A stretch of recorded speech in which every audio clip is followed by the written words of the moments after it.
I'm excited about this because I have the cheat sheet. And I've seen what Mike and John have. And I believe there's something here for everybody. I looked at this, all the players we're going to discuss. The average ADP of the players is 81. And I took the ADP of the last draft champions from the last 2 weeks.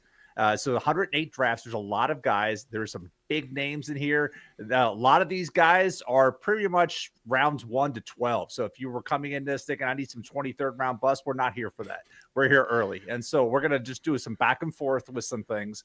And I'm going to start off with John. And the first guy John had listed was Julio Rodriguez right at the top. His ADP over the last 2 weeks has been 13. He's gone as high as 3 and as low as 22. So, John, tell us why Julio Rodriguez should be on our fade list this year. Yeah, I figured to start off with a real spicy one. Right? That ADP is just really high for me, right? That's pretty much, end of your first round, start of your second round. And, my process when it came to developing these busts and not trying to throw Kyle under the bus at all, basically I just took our PLV projections and put them into an auction calculator and figured out, all right, where do these guys rank? And then try to defend that, right? Just don't just go purely by the numbers, but try to defend, like, why are those numbers looking the way they are? And with J-Rod, I think the reason why, you draft him so high is because you're pretty convinced that the 30-30 season is coming.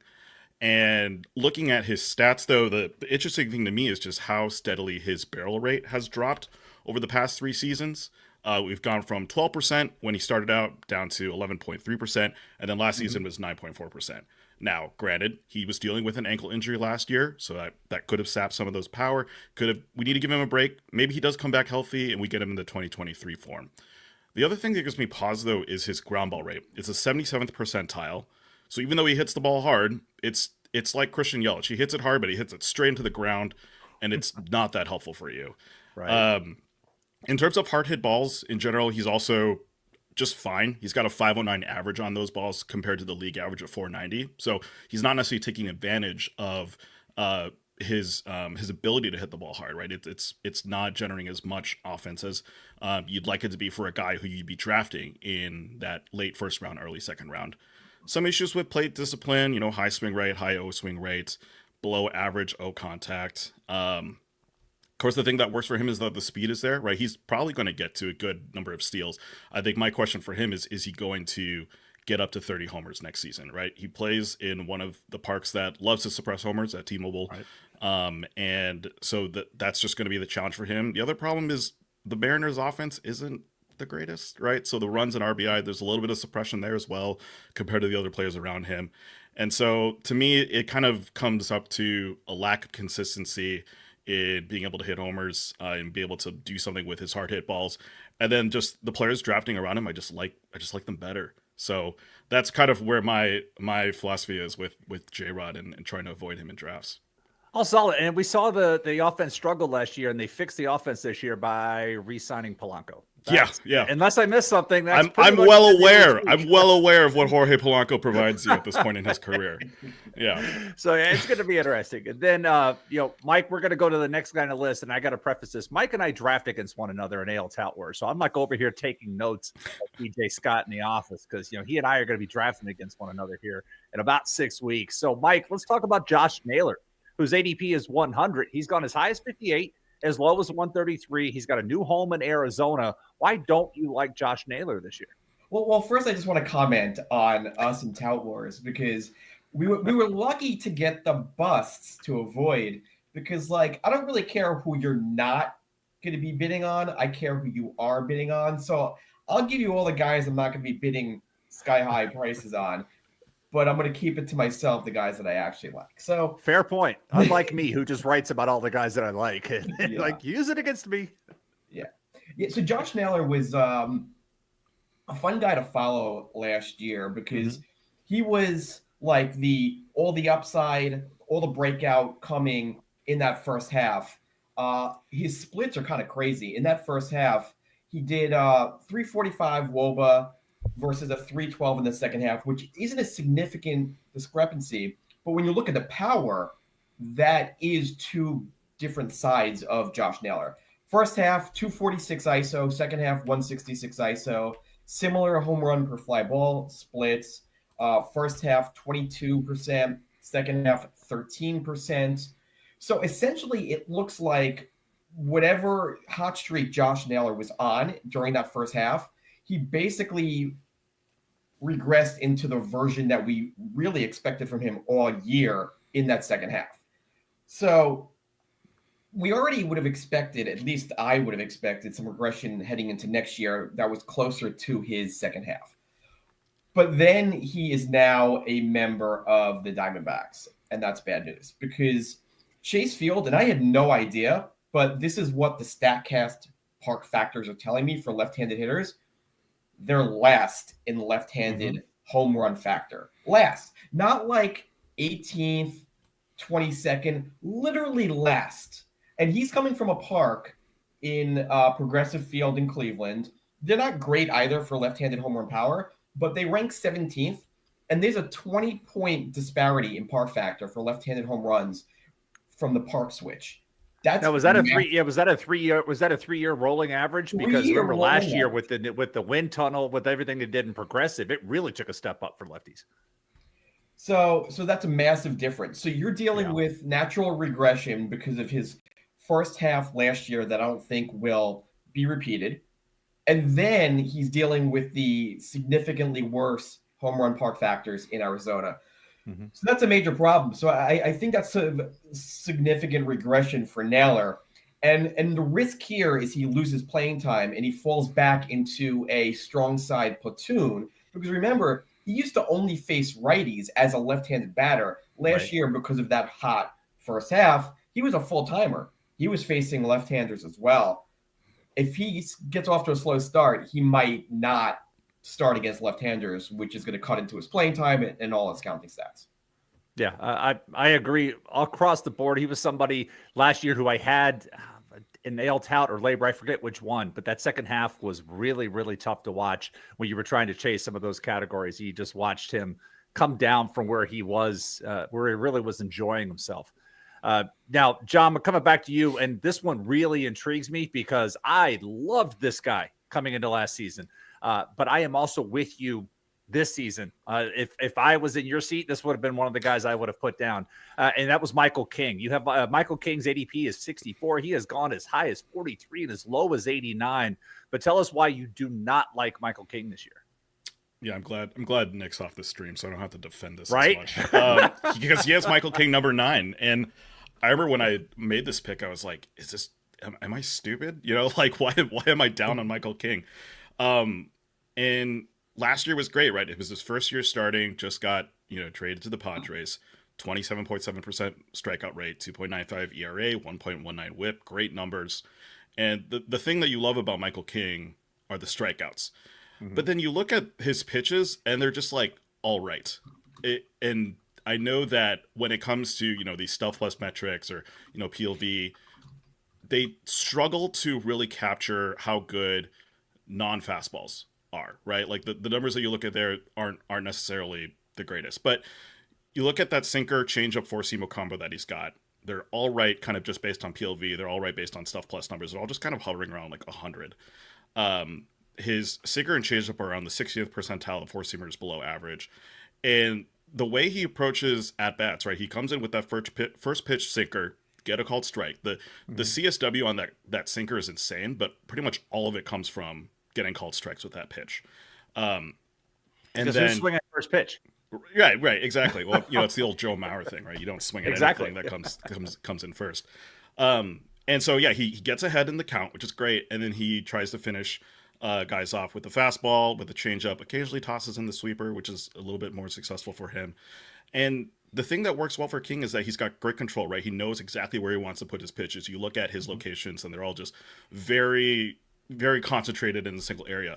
And then the weird thing is that he struggles with walks, right? He's great at locating, but then he's got an 8.7 walk rate. That's 30th fourth percentile among qualified pitchers. That's not great from a guy who you'd be drafting as, a top 10 pitcher potentially. So I think when I look at King, he returns value, right? Great strikeout numbers, good ERA last year, but the underlying metrics behind the pitches don't give me a lot of confidence. And that walk rate is just, he's struggled to keep that down in his entire career, right? Yes, he started as a reliever, so it's a little bit different there. But even last year, that number wasn't coming down. And I look at the other pitchers around his ADP, Framber Valdez, Pablo Lopez. I just like those two better than King. There's a little bit more of a track record, right? We only have one season of King, and ultimately that's kind of where I'm at with Michael King. But I'm kind of curious if you've got any other insights into why you're also down on him. Yeah, I like your point about Valdez there too, because the volume. Justin and I have been talking on Sleeper and Bust. There's value in volume, and that's where Valdez really, to me, stands out. To me, the biggest thing about King, like you said, about his walk rate, but the guy can't throw anything straight. Everything is moving a certain direction. I will tell you, as a Rays fan, I was so thrilled when the Yankees traded him out of the division, because the guy was just absolutely dominant against Tampa Bay, and I loved him going into last year. But my concern with this, before I go to Mike and see what Mike's thoughts are, he went from 60 innings to 104 to 173. Yeah. Now, we don't know how that body's going to react. And this is, I mean, this is not an exact science, but it is something that has served me well. When I see somebody get that much of a workload spike over a 2-year span, we don't know how the body is going to react. He's already had one arm surgery. I loved him last year, but at this price, I'm out, just like you are. But Mike, what are your thoughts on Mike King? I agree with everything you guys said. And Jason, the last thing you said about the innings jump is what I would have added as well. That innings jump, John, you mentioned the called strikes. Basically, this is a strikeout pitcher, but it's not necessarily coming from swinging strikes. Yes. It's mostly called strikes. And while the year-over-year correlation between the called strike rate, swinging strike rate are not dramatically different, I still feel way more comfortable with a guy who's inducing swings and misses and whiffs and everything, as opposed to a guy who's relying more heavily on called strikes. So I'm not confident he can keep up that strikeout rate. And with all the other concerns, he's definitely not somebody that will end up on any of my rosters this year. And the other piece of this too is he's already been kind of floated in trade rumors as well. And I'm wondering how much, some of it, his contract's expiring, but how much of this is maybe the Padres are also worried about the physical catching up with him. So we've seen Dylan Cease in trade rumors, but Michael King's name's been floated around here the last few days. So I'm very curious to watch that. So next guy up, and this is Baltimore. So we're going to go to Baltimore for, just one Baltimore guy here. But when I look at Baltimore, it's been a weird offseason. And to me, they got this amazing young core, and they've kind of done nothing for it. They've added Tyler O'Neill, they've added Gary Sanchez, they've added Andrew Kittredge. Anybody? Am I leaving anybody else out? I'm forgetting. But the obvious thing is they haven't added anybody that we thought, like, they haven't gone all in. They've kind of just been like checking. If you're playing poker, I'm not even a great poker guy, but they've just been kind of checking the game and going there. But Mike, you've got Gunnar Henderson here. And like I said, we got a lot of big names on this list. Gunnar Henderson is a first-round pick all the way across. His ADP is 6. He's as high as 3. He's as low as 10. He is a first-round pick in whatever league format. And Mike, you're telling us not. You're telling us don't take him in at least the first round. I don't know how low you're going to go with him, but you're saying he's not a first-rounder. So talk to us about Gunnar Henderson. Well, basically, I see your J-Rod, I raise you a Gunnar Henderson. I mean, that's what it comes down to. So I don't know if it's necessarily that I wouldn't take him in the first round. So this is more of like an auction where I'm like, whatever price he's going to go in your auction, I'm fairly confident he's not going to earn that value. So there's such gaps in the first round in price that whether he's a $38 player or a $32 player, that's probably still first round. So you're probably not going to be making money and likely losing money in an auction, but maybe not in a snake. But the bottom line here is I don't dislike Gunnar Henderson. His metrics look good. But this is a guy coming off of 37 home runs, 21 steals, which is double his 2023. Literally every single thing went right for him. And he was 23 last year. He's going to be 24 end of June next year. Everybody thinks, all right, this is the next absolute superstar, top 5 pick or number 6 overall. He's going to keep getting better or at least maintain his performance. And the metrics don't really support that.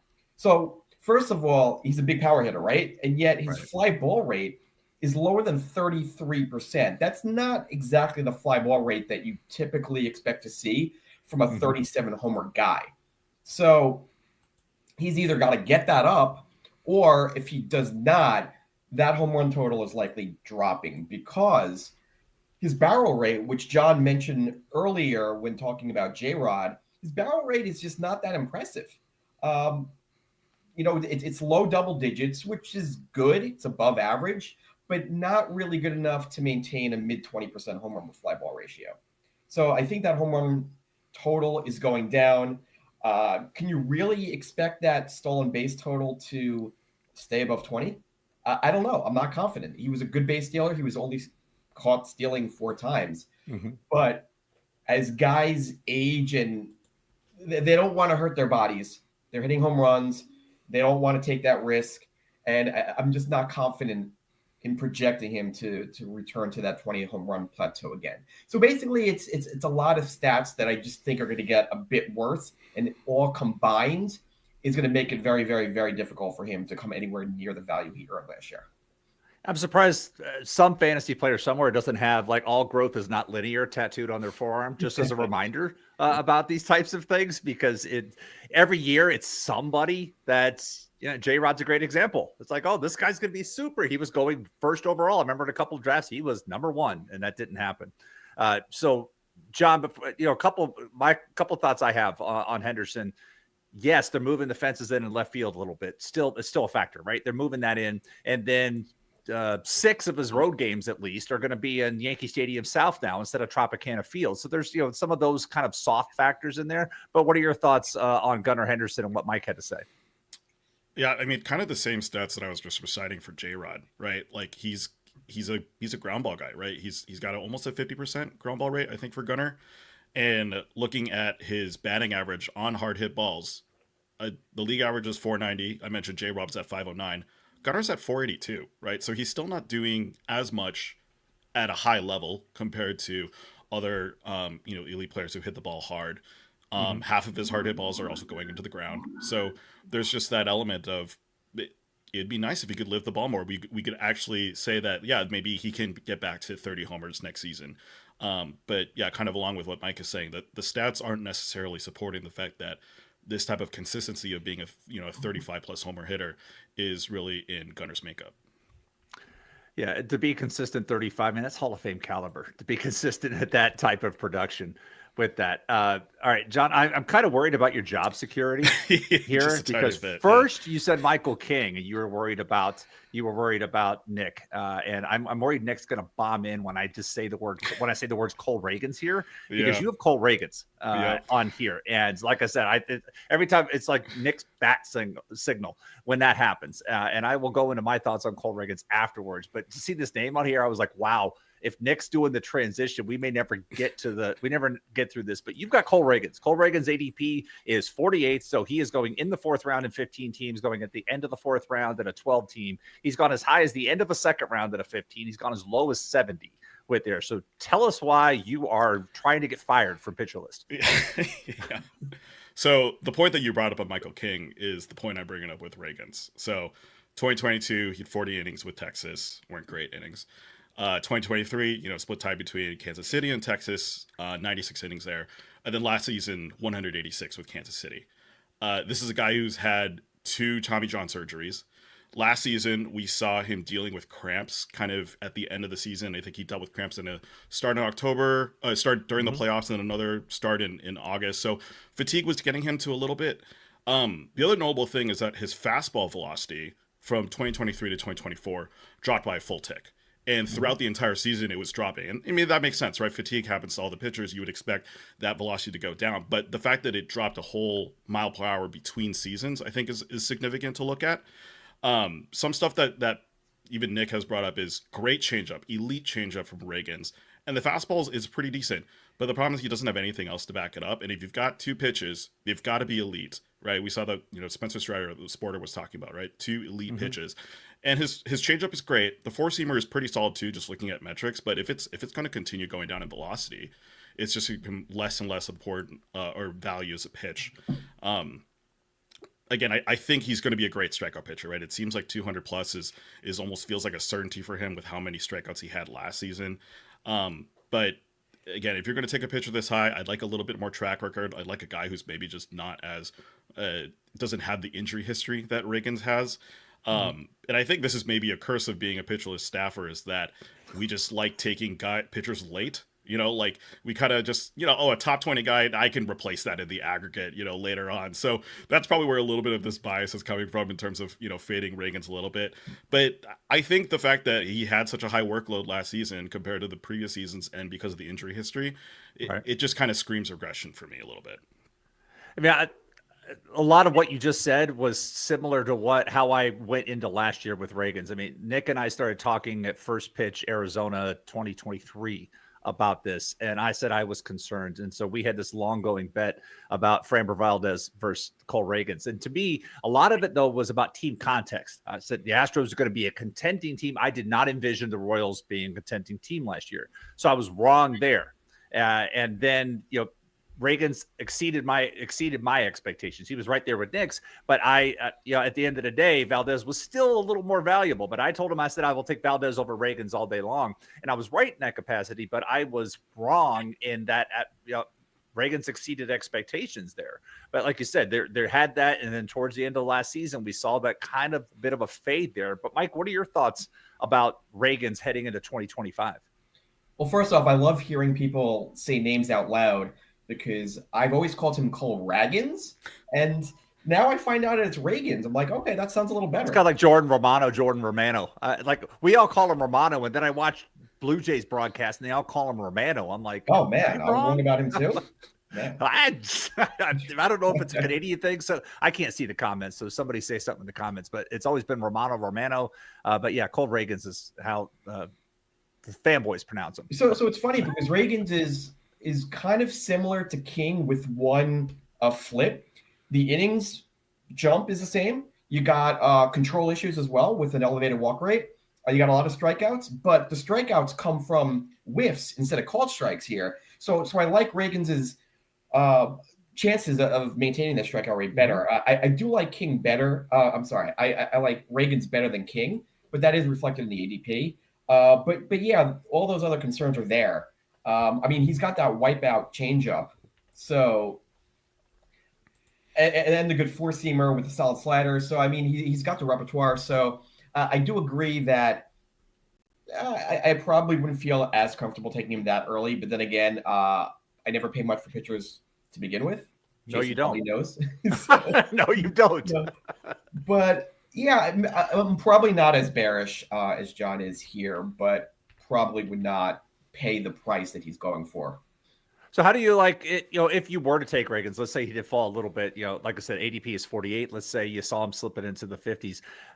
What about the bullpen with Kansas City? They just added Carlos Estevez. Lucas Erceg took an awesome step forward once he made the jump over. I mean, overall, he was great last year, but he particularly took off after the trade from Oakland. But how does that fact that Kansas City bullpen, the Kansas City defense, just the Kansas City team context that I didn't think was there last year, suddenly looks there? Like, how is that? Like, if you see him, if he's sitting there at 55, are you still saying, or where are you at? So here's the thing. Whatever pitchers I own, the bullpen is going to blow it for those particular pitchers. That's how it works, right? They know. Exactly they know. How it works. That's exactly how it works. But I mean, that bullpen looks great. I love the assigning of Estevez. Not that Estevez is just this great thing. It's just a matter of just added more depth to that bullpen. I think they could use one more lefty. I mean, I feel like every time I watched a Royals game, Angel Zerpa was pitching.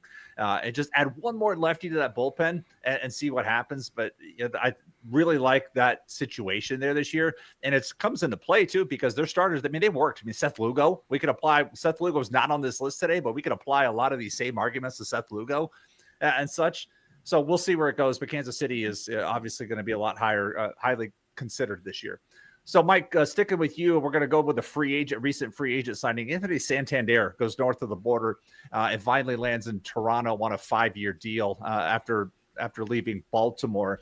His ADP is 105. He's gone as high as 61 or as low as 137. I will say this is somebody I aggressively targeted last year. The contract year thing was a little piece of that. It's just I really loved the Baltimore offense and the team context last year and where he was going to hit, and that paid off handsomely for me. But why are you fading Anthony Santander this year? Yeah, I feel like he might actually be a popular bust, or at least I did think that. But I mean, coming off of your standard career year, at least in a fantasy sense, because if you're just looking at WOBA, he actually barely performed better than 2023. But it's the 44 home runs versus the 33, which was his previous peak. So that alone has vaulted him in the ADP. But the problem is he moves to a park. We're bringing up park factors again.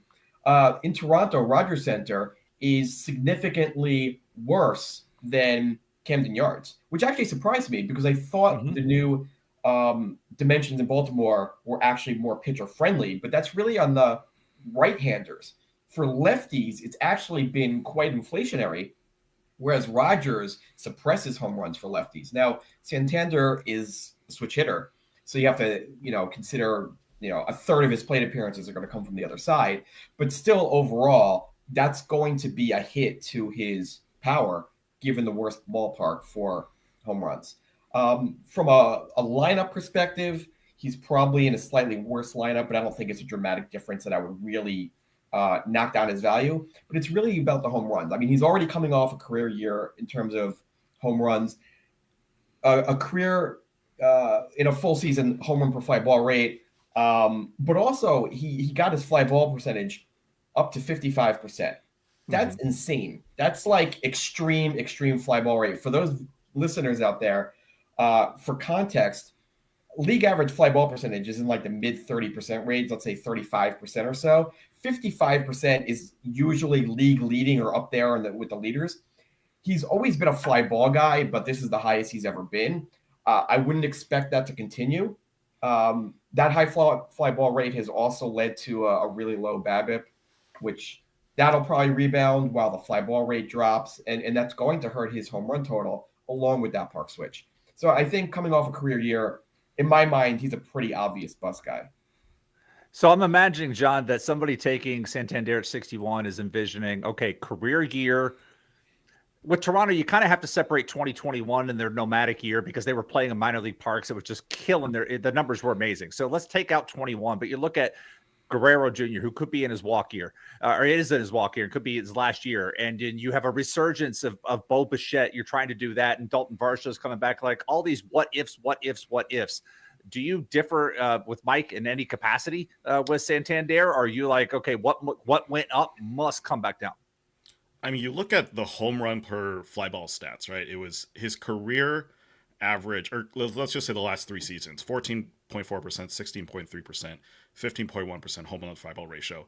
And all of a sudden 2024 comes around and it jumps up to 20%, right? Like that doesn't seem in line with his career. Why would that suddenly be his new thing, right? It's also interesting. He traded home runs for essentially a lower average compared to his previous seasons. So maybe there's something there with, contact. I think just what Mike pointed out about fly balls, I think is interesting because that type of approach, like, sure, maybe that is something that he actively tried to do last season, but the fact that he's always just hit the ball hard in general and all of a sudden was able to just generate more homers because of this feels a little bit more lucky than actual proof of ability. So he's not going to repeat 40 plus homers. I don't think that's going to happen. So if he's more down in like the 30 to 35 range, and we were just talking about that with Gunnar Henderson, 35 is a hard thing to maintain. If he comes down to that 30 range, I think that is going to just depress his value and push him out of, the ADP that we're talking about him at. So if I were to, this is both of you, setting an over under. If I said the over under on home runs is 45, let's say he goes one better, over under. 45? I'm hammering 45. the under. Hammering the under. Okay. Under. 40. Yeah. Under. 35. Under. I think I'm still going under, yeah. All right. 33. I think because he's done 33 a couple times. He has done 33. 33.7. That's what I said. No, it's got to be a 0.5. It's got to be 33.5. Because my next was going to be like 30.5. Yeah, I think he's very comfortably probably in the 30 to 35 range. Because I think there's maybe something he has figured out in terms of getting more fly balls. But it was a career year in terms of fly ball rate and home run to fly ball ratio. So the odds of him repeating that, I just don't think are going to happen. And here's the thing about Santander. He doesn't steal bases. He's not going to contribute a batting average. So it's really just home runs. And if that comes down to 30 home runs, that's going to hurt his RBI total. He'll be back down to 90 or so. That's a 2-category guy that really hurts his value if that's mostly what you're paying for. Indeed. So we're going to transition from career year to a year that is a career that is a year long. Using that transition, John, you have James Wood down here, and James Wood is going 52nd overall. He's gone as high as the end of second round, and he's gone as low as 67 over the past 2 weeks.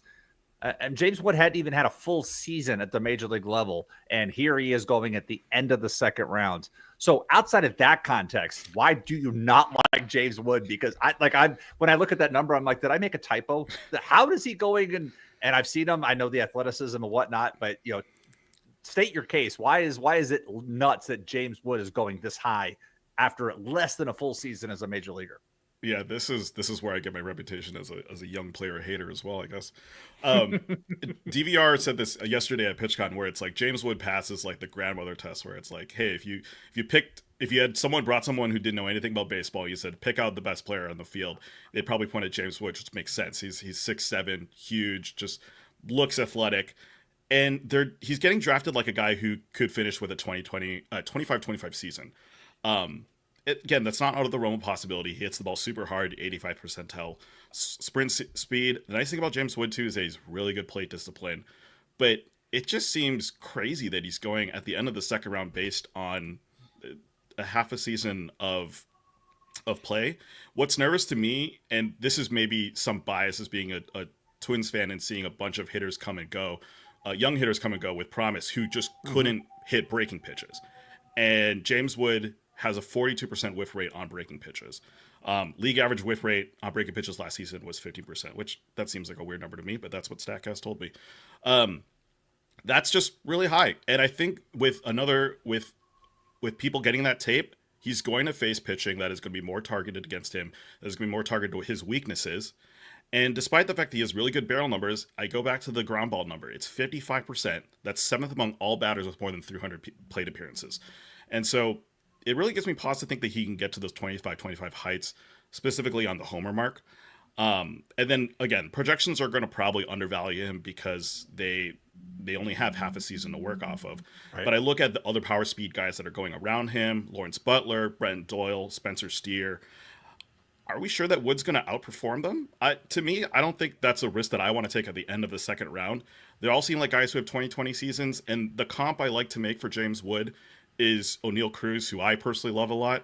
They're both tall guys, but I was talking with Scott Shue last week on my podcast, and we just talked about the fact that when you're a 6'7" guy, it's a little bit harder to dive down to second. So even the steal mark, like maybe he doesn't get to 30 steals there. So that's kind of all the reasons for why I'm just not taking him at the end of the second round. I mean, those are all fair. And some of the names you mentioned, I mean, two of the ones that really stood out to me there was Lawrence Butler and Brenton Doyle. Butler was going in the 50th round last year at Draft Champions, and now he's going in the 4th or 5th, which, again, blows my mind. Doyle was somebody that I really liked only because the defense was so elite. There's no way Colorado was taking him out of the lineup. He was going to play center field because they had no other option. And he rewarded them for their, like, hey, thanks, I'm a great defender. Let me strike out a bunch. And he had a great season for that. But I'm also wondering, Mike, as I throw it back over to you, how much is Wood's ADP being influenced by just how spoiled we have become with some of these rookies coming up and just hitting or even pitching, but these rookies just coming up and making a splash? I mean, you and I are of similar age. We had Manny Ramirez and Alex Rodriguez coming up, and those guys didn't do well when they first came up. Even Mike Trout. Another example, but it's just like we had these guys that were like Manny Ramirez, I think hit 171. I think Alex Rodriguez 192 his first year. These guys struggled. Then they took off. But it's like James Wood. It's like we've seen half the season. We know what the potential is. And then we had some confirmation bias maybe. And I was like, all right, cool. I'll take him at the end of the second round. Let's eat. So what are your thoughts on James Wood? I actually think I'm a little more optimistic than John's take and the kind of downside. I definitely understand that in general, hyped rookies, prospects, young guys are always overvalued with the potential to break even or, of course, provide a profit. He's got such an interesting statistical profile because there's so many pros and so many cons. The ground ball rate is crazy, but if you look at his minor league history, he's never done this before. So whether it was a small sample fluke as he gets his feet wet, or this is what he is in the majors, there's no way of knowing. But he's always posted, mid 30% fly ball rates in the minors. So you have to assume that he's going to at least rebound somewhat in that area, which will help his home run total. His hard hit percentage is fantastic. And max EV, barrel percentage is not as impressive, but it does suggest to me that he's got the power. Maybe not a 20% home run per fly ball ratio, but at least a mid to high teens. He's going to steal bases. The strikeout rate was a little high, but the swinging strike rate was not high, suggesting to me he's been a little too passive and kind of taking strikes in the zone. Which is what we would expect from a rookie. Yeah, so I have high hopes of that improving. So there's a lot to really like here that I'm not as down at that ADP. I got you. So off the script question here. September 15th, yes or no, are the Nationals within 2 games of a wild card spot? I'd say no. They're pitching, right? Who are their pitchers? I've heard a few people. Justin and I have been talking about this. It's like the Nationals. You look at it on paper. It's like every year we have one team that makes a jump, and it feels like the Nationals are the kind of that team right now because of the young core. Mike, I agree with you. The pitching looks messy. As much as I like DJ Herz's upside, this still looks messy, and I have no idea what they're doing in the bullpen. Yeah, 2 games. You say no, John. What do you say? The offense is could be so good, right? Even as I'm getting down on James Wood, there is a potential he has a great season, right? There's all the tools are there that he could achieve that. But yeah, I don't know. The bullpen's rough. The bullpen's real rough. And I maybe kind of like their pitchers, the starting pitching a little bit more, but I'm not huge on that. But 2 games within the wild card, baseball's weird enough where I think that is within the realm of possibility. We could see a Detroit Tigers, thing come from them. Right. All they need to do is trade away their best pitcher apparently, and then they become elite. So yeah, I'm gonna say yes, but not confidently. If you would have said 4 games, I'd have been like, no, I'm out. 2 games possible. So Mike, we're gonna stick with you. We're gonna look at a guy that I loved. The funny thing about this guy is I loved this signing last year for the bullpen. But then Ronaldo Lopez took off in the rotation for Atlanta, and I loved him in the bullpen because, remember, in 2023, pitched for 3 teams. Strikeout rate was amazing. Looked like he made it all the way back. He was a starter before COVID, and just things weren't working out well, injured, and then he went to the bullpen and just shoved in 23. So coming into this, I was like, all right, Atlanta's made a smart signing. This is great. I love him for the bullpen. Then he goes to the rotation. And I was like, wow. I mean, he pitched better than he did when he was a White Sox prospect. I saw him pitch here in Charlotte. And the funny thing, I was at an opening day, 2015. I think it was 37 degrees. Baseball should not be played in that weather.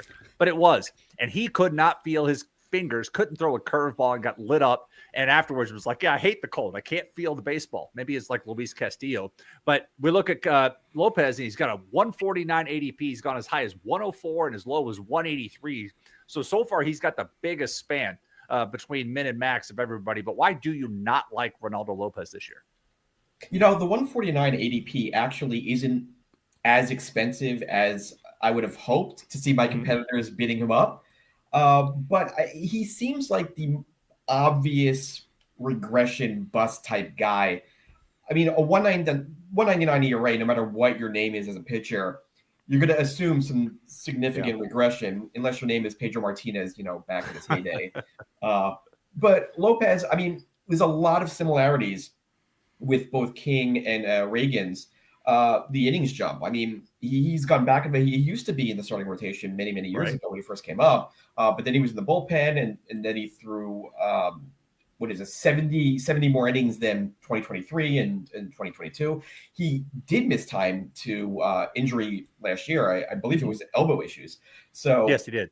Those innings already were catching up to him. So, I mean, that's already the red flag. But to post a 199 ERA requires some serious good fortune, unless you're striking out 40% of opposing batters, which he didn't. We have issues with slightly above average whiff rate, called strike rate. His CSW percentage is actually basically average-ish. Doesn't really support that strikeout rate. He still has problems with control he's dealt with in the past that you can't be super confident that, okay, he has good control now. And then really to get that 199 ERA, he's stranded, and this is left on base percentage on most sites. I believe Baseball HQ calls it strand rate. Strand rate, yeah. Yeah, but this was like a league leading figure at 87%. For context, the league average is around 72%. So 87% means that either he or the bullpen after he left stranded 87% of his base runners, which is why his ERA was only 199. That's not going to happen again. So it just looks like luck all over, innings increase, elbow issues. I mean, there's no way that there's a price that I'm willing to gamble on him this year. So other than that, how was the play, Mrs. Lincoln? So it's, back in the day before this whole space became so well informed, it used to be so easy. It's like, go find somebody who had such a high ERA because it could only come down. It's like going into this, like Jordan Montgomery, go get all the Jordan Montgomery you want because there's no way it's going to be that bad again. Or Bobby Miller, go get that. And then the converse of that, or the inverse, it's like anybody who was like at 199, that's only got to come up with that. And we saw some of this heading into the end of last season. Lopez did fade off. Some of his last starts, he had some rough outings. John, do you disagree with anything Mike said or any of my ramblings? I don't know about not getting him at any price. I like him at the max pick of 183. I'll tell you that. Oh yeah, I'll take that all day.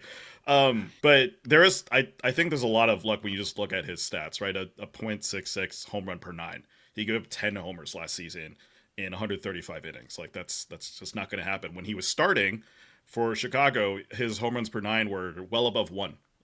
So the fact that he figured something out while relieving, great. But seeing a number this low, that's just clearly not repeatable. So yeah, that ERA is going to go up, which I think is being built into projections and where his ADP is. Other numbers, he's basically a 2-pitch pitcher, right? It's got the four-seam slider, and unless both are elite, it's just really tough to survive with that when there's more tape.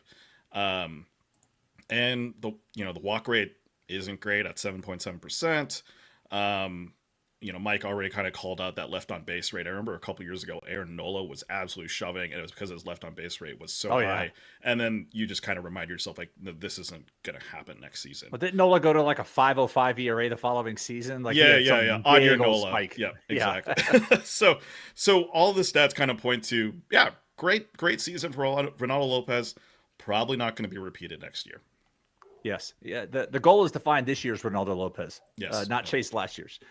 So the next guy, I just got to preface this, but I love this dude coming into last season. And the great thing about him is he was DH only during draft season, which really helped suppress his value.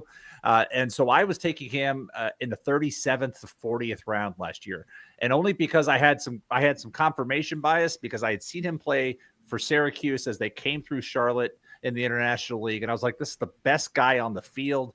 And the contact, you could just hear it walking around the concourse. And this is Mark Vientos. Mark Vientos' ADP now is 93. So he is well before the 37th round now. But his ADP is 93. He has gone as high as the end of the 5th round, and he's gone as low as 144. But, John, why do you hate my guy this year? Yeah, this one was hard for me. Surprisingly, out of the 6 guys I was going to talk about, this one hurts the most in terms of calling him a bust because I really like Mark Vientos, and I had him in Dynasty, and I dropped him, and then, of course, he came back and just had that monster season last year, which hurts me to my core. He's got Juan Soto batting in front of him, according to Roster Resource, so that's only going to help him get RBI opportunities. To me, this is a guy, and it's funny I'm saying this, he could have an absolute monster season with RBIs and homers. That's definitely in his makeup. I think what worries me is his strikeout rate. He finished 11th among batters with a minimum of 450 plate appearances last season. If you look at the rolling charts, it was actually going up throughout the season, so he was getting worse as the season went on. He had a .516 slug last year, which put him in the same range as Devers and Seager, and I'm sorry, those 3, the odd one out is Vientos, and I just don't believe he has the same track record to get back to those numbers. What we saw in terms of his metrics, I think the big difference was the increase in fly ball rate. That came also with an increase in the barrel rate. He was making better swing decisions. His O swing rate was dropping. He was whiffing lefts. So all those things put together, I don't know. He could have a great season, but there's a lot here that I'm just like, I just don't know if it's going to be back, right? Those were absolute career numbers that he got last season. Right. And if he's going to repeat that, great, but I don't necessarily want to gamble on that. I think other names around him that are going in the same ADP area, Marcus Semien represents the last solid second baseman available, I think, in drafts. Like, if you Yeah. know how bad second base is, maybe it makes sense to target Semien there. I think some of the pitchers around him are really good. Bailey Ober, Spencer Schwellenbach. So to me, as a guy who likes to address third base early, I think the draft strategy around grabbing Vientos in a redraft league, in a snake draft, it just makes less sense to grab him at where his ADP is. If it's an auction, sure, go for him. But I think when it comes to a snake draft, I just don't like the price that Vientos is coming at. So, and I don't have these are all good points, but I wanted to touch on one thing in particular there about ADP. You mentioned second base and semi and value and volume, as we said earlier, but at third base in particular, I don't have the ADP charts, but I know third base is not that deep this year either. So it's like, do you think, Mike, I'll toss this to you. Do you feel that some of Vientos's inflated value is because of that position scarcity fear? And I know what your thoughts are on position scarcity, but what are some of that fear that, hey, if I don't get this guy, then there's like a big drop to my next guy? So actually this relates to position scarcity because I was looking back at the ADP and I was just thinking based on Vientos's like projections and, what he'll contribute in, he's kind of similar to Santander. So I'm like, oh, okay. So you can wait on getting Vientos a couple of rounds after Santander. But it turns out that Santander, his ADP is actually after Vientos, which is shocking because it doesn't make any sense, except for potentially the positional argument is that outfield is always so overflowing with options, whereas third base seemingly every year is shallow. And so it's very possible that wanting to get a third baseman and not, picking from that shallow end of the pool is what's pushing up his ADP, because projection wise, I think they're probably very similar. And then I prefer to just wait on Vientos, but there would be no waiting if Vientos is actually going just a bit earlier. Maybe it's a strong indicator that if one of them goes, the other one is soon to follow. Yeah. So if you're chasing, if you find yourself at that point, you're like, I need a guy that could potentially, that should be a safe, like I feel, disagree if you want. I feel both these guys are safe for 25 home runs. I would say like 30. if you're looking for that, then it's like, okay, if one of those goes, I can't let the other one go, especially if you don't have a third baseman yet, then it's like, okay, I get it. So Mike, we're going to stick with you. And this is the lowest guy by ADP that we're going to talk about. His ADP is 236. But it's the biggest span. High of 171, low of 310. Threw a no-hitter last year. We're talking about Ronel Blanco of the Astros. You're like, So tell us why you do not like Ronel Blanco this year. Yeah, it's funny because every year there's multiple guys that overperform, underperform, and I'm always excited to see what their ADP is going to be the next year because like the overperformers, I'm like, oh, good, he'll be overvalued. This is great. The underperformers, great, I'll get them cheap the next year. And their ADPs, I guess people are smartening up because their ADPs don't seem to be as affected as I would expect. And this is case in point. I thought he would be more expensive. So when I call to a bust, well, maybe he's not as busty at this price because I thought his price would be more expensive. I mean, when you're talking past 200, that's really not that expensive. And so I'm still going to talk about why he's going to regress, but perhaps his price isn't that expensive given new expectations. It's similar argument to Reynaldo Lopez, but Lopez, I think, was a lot more dominant than Blanco. I mean, Blanco, strikeout rate, mediocre, walk rate, worse than average, CSW. He's just not a guy that I could rely on to consistently dominate, rack up the strikeouts. And of course, we get back to that left on base percentage that I talked about with Reynaldo Lopez. Ronel Blanco was also above 80%. But what sticks out the most is his BABIP, which may have been league leading. A 220 BABIP, again, context, league average 290 to 295. A 220 BABIP generally is the lowest in the league. It probably was last year. I don't have that leaderboard up, but gotta be close. Yeah, it has to be close. Yeah. So that's what led to the 280 ERA.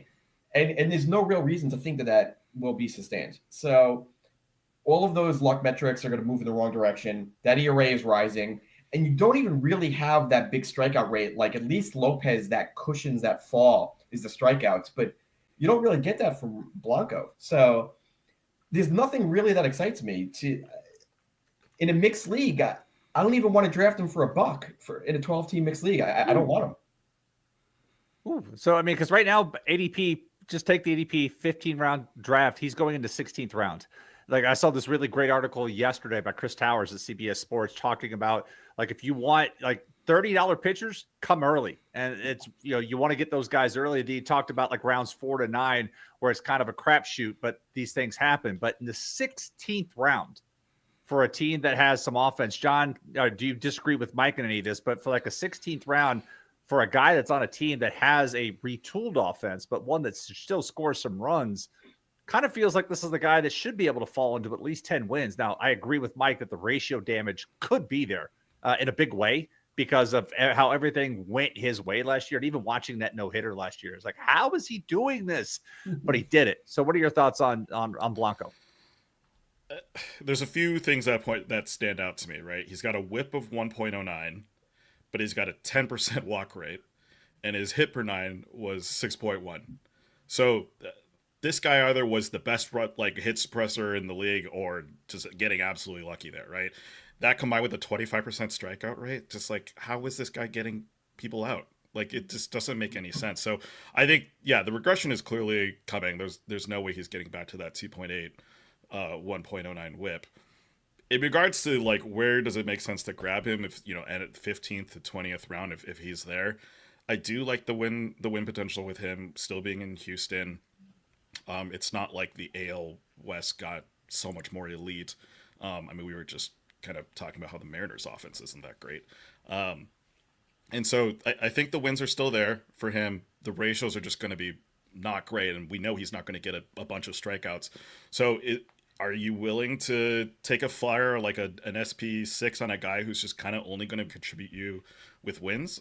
I just don't know if that makes a lot of sense at that price. Yeah, fair enough. I mean, SP6, you can also move him up and down, kind of like, okay, we'll start him against, he's got the White Sox this week. Yay. Right. He's a streamer. He's a really good streamer, probably, is the way you think about it. Yeah, he's not a set it and forget it guy this year, definitely. So we have 2 guys left. We have 5 minutes.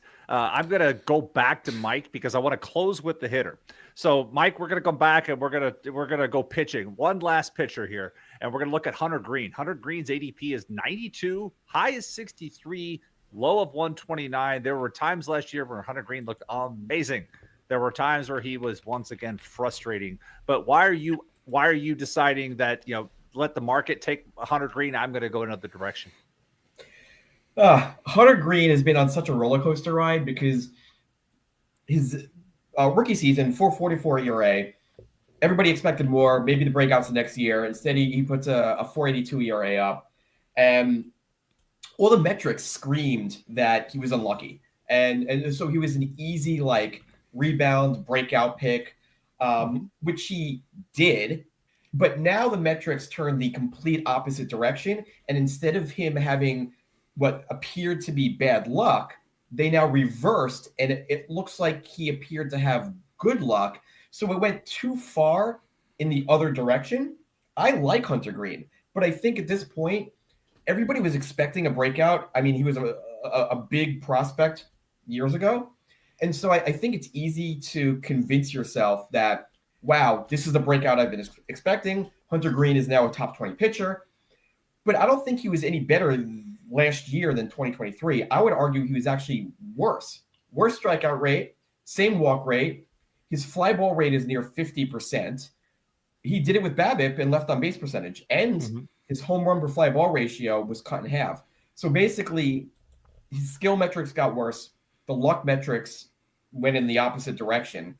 And that's what improved his ERA. So I don't think he's a better pitcher. I would argue that he's more of a high 3 ERA guy. But I think you're paying a lot more than what you're going to be getting.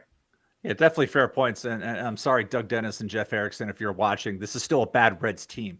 So team context is still an issue. John, do you have any different thoughts before we jump to the hitter? Because I want to make sure we save time for this. Yeah, nothing super transformative. I mean, I think his home run numbers are just indicative of the luck, right? Again, he plays at Great American Small Park. and this guy somehow escapes with a .72 home run per fly ball or home run per nine number, home run per fly ball rate of 7.2%, despite the fact that his past 2 seasons were at 16.2 and 17.1. Right, like, did he find out something in the last year? Maybe, but looking at his career stats, it wouldn't seem to indicate that. And then, yeah, Nick and I actually talked about this on a podcast a couple weeks ago about Hunter Green, and he kind of showed me the light about how maybe there's not a lot of value here.